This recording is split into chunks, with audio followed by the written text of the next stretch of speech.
At sa susunod na round, ang natitirang boksingero ng Philippine team matapos talunin ng Colombia.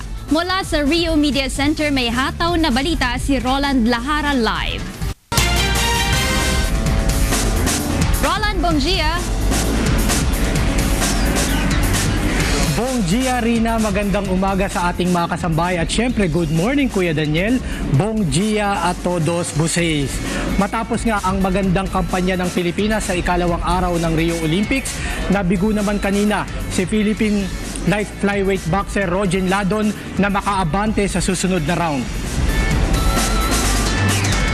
Si Ladon na nangangailangan lamang sana na manalo ng 2 laro para makasiguro ng bronze medal ay natalo kanina via unanimous decision kay Colombian fighter Virgin Ern Martinez. Sa pagkabigo ni Ladon, 8 atleta na lamang mula sa Philippine team ang inaasahang makasungkit ng medalya. Samantala Rina, bukas naman ay sasabak sa judo 81 kg class si Kodo Nakano. Si Nakano ang huling miyembro ng Philippine Olympic Team na nakahabol bago magsimula ang palaro matapos mag-withdraw ng bansang Iran sa kompetisyon. At yan muna ang latest live mula dito sa Rio Olympics Media Center. Rina? Roland, may update na ba tayo kung sino ang makakalaban ni Kodo Nakano sa judo?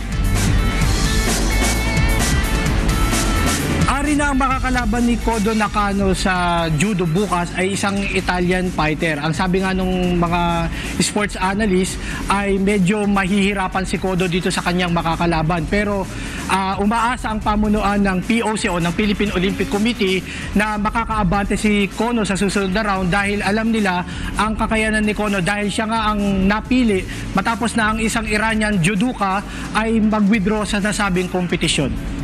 Alright, maraming salamat sa iyo, Roland Lahara mula sa Rio Olympic Media Center.